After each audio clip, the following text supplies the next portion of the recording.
భారతీయ ఛానల్కి స్వాగతం. జై శ్రీరామ్. హర హర మహాదేవ్. పాకిస్తాన్ ఎకానమీ ఎంత దారుణంగా ఎందుకు కొలాప్స్ అవుతుంది? అంతకుముందు బాగానే ఉండేది కదా. కాంగ్రెస్ గవర్నమెంట్ ఉన్నప్పుడు పాకిస్తాన్ గవర్నమెంట్, పాకిస్తాన్ మా ఎకానమీ చాలా బాగుండేది. మోదీ గారు వచ్చాక ఎందుకు పాడైంది?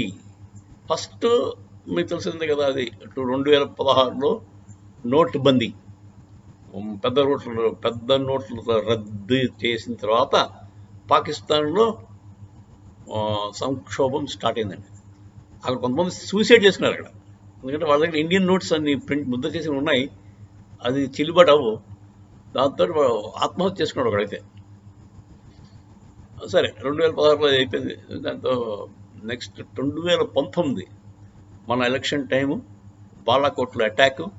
ఆ బాలాకోట్ అటాక్ దాకా దానికి రిటాలియేషన్ కింద మన వాళ్ళు అదే పుల్వామాలో అటాకు, తర్వాత బాలాకోట్లో మన వాళ్ళు రిటాలియేషన్ చేశారు. Pulwama attack, retaliation Balakot. ఇది అయిపోయిన తర్వాత ఇంకో పని జరిగిందండి అదే టైంలో.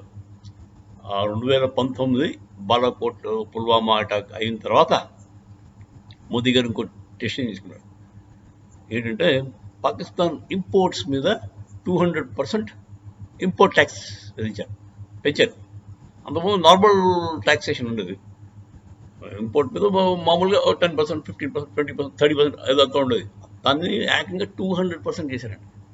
దాంతో ఇంపోర్ట్స్ అన్నీ కూడా అయిపోయాయి. ఎవరు కొన్న మనుషులు ఎందుకంటే ఇక్కడ పని చేయదు. ఇంకా పాకిస్తాన్ నుంచి వచ్చేవి ఏంటంటే మామూలుగా బట్టలు, మసాలా సామాన్లు, తర్వాత తినుబండారాలు అవి వచ్చాయి అక్కడి నుంచి. వాటిని మరి 200% ట్యాక్స్ వేసేసరికి ఓవర్ నైట్ కొండ మనుషులు. అప్పటిదాకా 2019 అనుకుంటా, 19 దాకా, అంటే 2019 దాకా పాపం $450 million వర్త్ ట్రేడ్ జరిగేదండి మనకి పాకిస్తాన్కి ఎవ్రీ ఇయర్. అంటే 18-19 కావచ్చు, 2018-19 ఫైనాన్షియల్ ఇయర్ ఉంటుంది కదా, ఆ ఇయర్లో $450 million వర్త్ ఇంపోర్ట్స్ అయ్యాయి పాకిస్తాన్ నుంచి.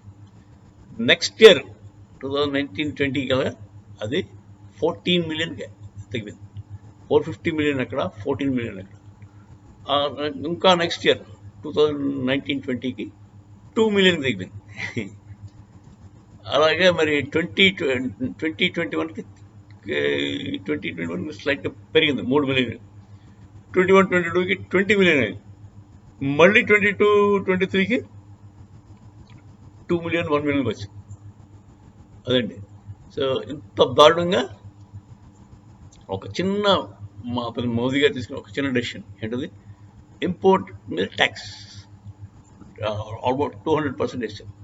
దాంతో బిజినెస్ ఫ్లాట్ అయిపోయింది. దాంతో మొత్తం పాకిస్తాన్లో ఎక్స్పోర్ట్స్ అన్నీ కూడా, ఇండియాకి ఎక్స్పోర్ట్స్ అన్నీ కూడా ఆల్మోస్ట్ జీరోకి వచ్చాయి. దాంతో ఇప్పుడు ఆ బిజినెస్ కమ్యూనిటీ అంతా కూడా వాళ్ళ బిజినెస్ అంతా కొలాప్స్ అయిపోయింది మొత్తం. ఓకే, ఓవర్ నైట్ 2019 నుంచి వాళ్ళ బిజినెస్లన్నీ మూసేసుకున్నారు ఇంచుమించుగా, మోస్ట్ ఆఫ్ దమ్.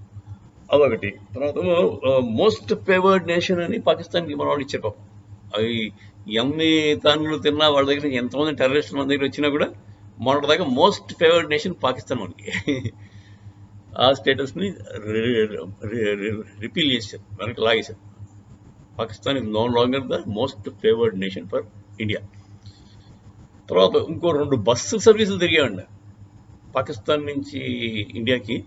అంటే మన జమ్మూ నుంచి పాకిస్తాన్కి, శ్రీనగర్ నుంచి పాకిస్తాన్కి, జమ్మూ నుంచి పాకిస్తాన్కి 2 బస్సు సర్వీసులు వెళ్ళే రోజు. ఆ 2 బస్సు సర్వీసులు ఆపేశారు అప్పటి నుంచి. దాంతో మా బస్సు సర్వీసులు వెళ్ళడం వల్ల కోసం కొంచెం ట్రేడ్ జరిగేది. వాళ్ళు కొన్ని సామాన్లు వెళ్ళేవారు, కొన్ని సామాన్లు తెచ్చేవారు, ఎక్కువ తెచ్చుకునేవారు. దాంతో ట్రేడ్ కూడా అయిపోయింది, ఆ ట్రేడ్ అయిపోయింది. బేసిక్గా పాకిస్తాన్ వాళ్ళ ప్రాబ్లం ఏంటంటే, అటు చుట్టుపక్కల ఉన్న దేశాలు ఏమండి, అటు చైనా ఉంది, ఆఫ్ఘనిస్తాన్ ఉంది, ఇరాన్ ఉంది, ఇండియా ఉంది. దీంట్లో లార్జ్ మార్కెట్ ఎక్కడ, వాళ్ళలాంటి పీపుల్ ఎక్కడ ఉన్నారు? పాకిస్తాన్ లాంటి వాళ్ళే మన వాళ్ళు కూడా, అటుపక్కలు. వాళ్ళు తినే తిండి, మన వాళ్ళు తినే తిండి అంతా ఒకటే. వాళ్ళు వేసుకునే బట్టలు, తీరంతా కూడా ఇటు పక్క అటు పక్క ఇంచుమించు ఒకలా ఉంటుంది. సో ట్రేడింగ్ ఇప్పుడు చైనా వాడితో చేయాలంటే వాడికి బట్టలు ఇస్తే వాడు వీడి ఇచ్చిన బట్టలు వాడికి నప్పవు. చైనా వాడితో వీడు చేద్దాం అనుకుంటే. సో మన ఇండియా అంత అంటే ideally suitable trading partner India, Pakistan. దాంతో గొడవ పెట్టుకుంటే ఏమైంది అడిగి అందులో మన పెద్ద మార్కెట్, మన ఇండియన్ మార్కెట్ చాలా పెద్ద మార్కెట్. సో ఎప్పుడు డిమాండ్ ఉంటుంది. నువ్వు ఎంత చేసినా మన వాళ్ళు కన్జ్యూమ్ చేయడానికి రెడీ. నువ్వు ఎంత తయారు చేయి, నీ ఓపిక ఉన్న కాడికి చేసుకో, ఇండియా వాళ్ళు కొనుక్కుంటారు, వాడుకుంటారు. అలాంటి ఇండియన్ పట్టుకుని దాన్ని కెలికేసి దాంతో కూడా పెట్టేసుకుంటే మామిడి పని ఏమవుద్ది. మోదీ గారు మామూలు కాదు కదా. మోదీ గారు అంతకుముందు లాంటి అంటే అంతకుముందు ప్రైమ్ మినిస్టర్స్ లాంటి మూర్ఖపు భావజాలం కలిగినవాడు కాదు కదా. అతను కత్తి టైప్ మనిషి, అంటే దెబ్బకి దెబ్బ. అంతేగాని నువ్వు ఒక లంపగా కొడితే ఇంకో చెప్ప చూపిస్తాను. గాంధీ గారి సిద్ధాంతాలు లేవు ఇక్కడ. నువ్వు ఒక లంపగా కొట్టు, మళ్ళీ నీకు ఇంకో నీకు ఇంకో చెంప చూపిస్తాను, దాన్ని కూడా కొట్టుకో అనే భావజాలం కాదండి. మన వాళ్ళు ఒక లంపకాయ కొడితే 4 లంపకాయలు తిరిగేసి పెడతాం. అది మోదీ గారి స్టైల్. సో దీనివల్ల యాక్చువల్గా పీస్కి అవకాశం ఎక్కువ అండి. ఆ నాన్ వైలెన్స్ వల్ల పీస్ రాదండి. వాడు ఇంకా వేరే దెబ్బతింది. మనం దెబ్బలు తింటూనే ఉంటాం, వాడు కొడుతూనే ఉంటాడు. అదే మీరు తిరగేసి వాడు కొట్టారనుకోండి, వాడు అబ్బో వాడంటాడు అప్పుడు పీస్ఫుల్గా ఉండాలంటే. అదే కరెక్ట్ ఈక్వేషన్. ఒక వైలెంట్ పర్సన్ని కంట్రోల్లో పెట్టాలంటే మనం కూడా వాడి లాంగ్వేజ్లోనే మాట్లాడాలి. సరే, ఇది పాయింట్ నుంచి డైగ్రెస్ అవుతాం. సో పాకిస్తాన్ వాళ్ళు ఫైనాన్షియల్గా దెబ్బ అయిపోవడానికి మెయిన్ కారణం 2019లో మోదీ గారు పుల్వామా అటాక్ తర్వాత తీసుకున్న ఇంపోర్ట్, పాకిస్తాన్ ఇంపోర్ట్స్ మీద ట్యాక్స్ 200% పెంచడం వల్ల మొత్తం ట్రేడ్ అయిపోయింది. ట్రేడ్ అయిపోవడం వల్ల ఫైనాన్షియల్గా కొలాప్స్ అయిపోయారు. ఇప్పుడు ఇదంతా ఎవడు చెప్పారండి? వాళ్ళ పార్లమెంట్లో, పాకిస్తానీ పార్లమెంట్లో ఒక లేడీ, ఆవిడ పేరు షర్మిలా సాయిబా ఫరూకీ హసన్. ఆవిడేమో పాపం రీసెర్చ్ చేసింది.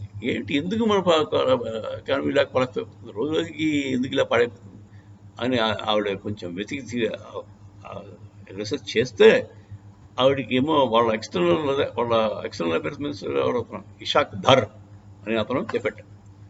ఇది ఎప్పటి నుంచి 2019 నుంచి మన పతనం స్టార్ట్ అయింది, అది ఈ కారణం వల్ల స్టార్ట్ అయిందని చెప్పాడు. దాంతో వాళ్ళ ట్రేడింగ్ కమ్యూనిటీ అంతా కూడా పాకిస్తాన్ అంటే బిజినెస్ కమ్యూనిటీ ఉంటారు కదా, వాళ్ళందరూ కూడా ఇండియాతో రిలేషన్షిప్ మళ్ళీ పెంచుకోండి, ట్రేడ్ మళ్ళీ తీసుకురండి అని చెప్పి గట్టిగా అడుగుతున్నారు. సో ఆల్టర్నేటివ్, వాళ్ళకి ఇంకో ఆల్టర్నేటివ్ లేదండి ఎక్సెప్ట్ బెగింగ్. IMFని అడుక్కోవడం, లేదంటే గల్ఫ్ కంట్రీస్కి వెళ్ళి అడుక్కోవడం, లేకపోతే ఉన్న వాళ్ళ ఆస్తులని అమ్ముకోవడం తప్ప ఇంకో ఆల్టర్నేటివ్ లేదు. ఫస్ట్ మెయిన్ ప్రాబ్లమ్ని సాల్వ్ చేసుకోవాలి తప్ప ఇది వదిలేసి మిగతా ఏదో పట్టుకుంటే కష్టం. అడుక్కుని పొందాం, లేదంటే అమ్ముకుందాం, ఉన్నవన్నీ అమ్మేసుకుందాం అన్న భావజాలం మానేసి ఇండియాతో ట్రేడ్ చేసుకుందాం, బాగుపడదామని, ఇండియాతో రిలేషన్షిప్ మంచిగా మెయింటైన్ చేద్దాం అన్న ఒక్క చిన్న మార్పు వచ్చేస్తే Pakistan will become a very flourishing country అండి. మళ్ళీ వాళ్ళ ఎకానమీ బూమ్ అయిపోతుంది. ఆ మాత్రం మరి వాళ్ళ కష్టం, వాళ్ళు తెలుసుకోలేరు. ప్రాబ్లం ఏంటంటే వాళ్ళ మత మౌఢ్యం చాలా ఎక్కువ. వాళ్ళు పుట్టిందే ఇండియాని నాశనం చేద్దాం అన్న భావజాలంతో పుట్టారు. ఎప్పటికైనా ఇండియాని నాశనం చేద్దాం, అదే వాళ్ళ ధ్యేయం. సో అలాంటి వాళ్ళతో కష్టం, వాళ్ళు మార్పు రావడం ఇంపాసిబుల్. సో దానివల్ల వాళ్ళ ద్వేషం వాళ్ళని దహించుకుని తినేస్తూనే ఉంటుంది. ఎక్కడికి వెళ్తుందో చూడాలి. చేసినాం.